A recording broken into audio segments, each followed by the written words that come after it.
నీ కుటుంబాన్ని దేవుడు దీవించాలని, వ్యక్తిగతంగా దేవుడు నిన్ను దీవించాలని నీవు కోరుకుంటున్నావా?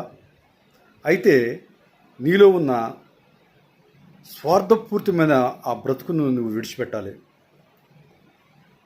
నా కుటుంబమే బాగోవాలి, నా బిడ్డల చదివే బాగోవాలి, నా బిడ్డల భవిష్యత్తే బాగోవాలి, నా భర్త చేస్తున్న వ్యాపారమే బాగోవాలి, పక్కోడి వ్యాపారం కూలిపోవాలి, నా భర్త చేస్తున్న ఉద్యోగమే ఒక స్థాయికి ఎదగాలి, నా భర్తే ఎదగాలి, ఇంకెవరు ఎదగవద్దు. పక్కవారి బాగోగులు పట్టించుకోకుండా నా నా నా అని అన్నంతకాలం దేవుడు నిన్ను దీవించడండి. నా అనే పదం వదిలేసి మన అనే పదం నువ్వు ఉపయోగించినప్పుడు దేవుడు నిన్ను దీవిస్తాడు. అంటే మనందరం బాగోవాలి, మన పక్క వాళ్ళు బాగోవాలి, మన తోటి వారు బాగోవాలి. నీ బిడ్డల భవిష్యత్తు నువ్వు కోరుకుంటావు కాదు, ఇతరుల బిడ్డల భవిష్యత్తు నువ్వు కోరుకోవాలి. వాళ్ళ భవిష్యత్తు బాగోవాలని నువ్వు కోరుకోవాలి. ఇతర భర్తలు చేస్తున్న వ్యాపారాలు బిజినెస్లో బాగుపడాలని దేవుడు దీవించాలని కోరుకోవాలి. కానీ మా బిజినెస్ బాగోవాలి, మా మా మా అదేది దేవుడికి అసహ్యం అండి.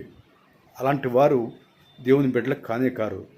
అలాంటి వారు సైతాన్ని బిడ్డలు అనటానికి ఎటువంటి సందేహం లేదు.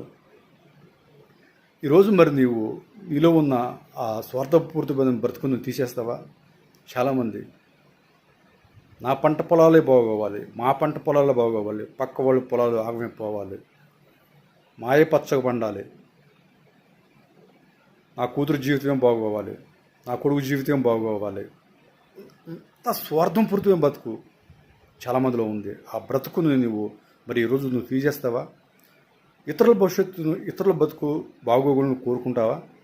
ఆ బాగోగులు నువ్వు కోరుకున్నప్పుడే దేవుడు నీ వైపు చూస్తాడు. నీ బాగోగుల వైపు, నీ బాగోగుల గురించి దేవుడు ఆలోచిస్తాడు. దేవుడు నీ బాగోగుల గురించి ఆలోచించాలంటే మొదటగా నీ వ్యక్తిగతంగా నీ బాగోగులను తీసి పక్కన పెట్టి ఇతర బాగోగుల గురించి, నీ చుట్టుపక్కల వారి బాగోగుల గురించి, వారి మంచి చెడ్ల గురించి నీవు ఆలోచించాలి. వాళ్ళ కోసం నీవు ప్రార్థన చేసే వ్యక్తురాలుగా ఉండాలి. దేవుడు వాళ్ళని దీవించాలని నువ్వు చేసే ప్రార్థనలో వారిని నీ పక్క వారిని, నీ తోటి వారిని జ్ఞాపకం చేసుకోవాలి. నీ జీవితం అభివృద్ధిని తీసి పక్కన పెట్టి నేటి నుంచైనా ఇతరుల అభివృద్ధిని నువ్వు కోరుకో. అప్పుడే నీవు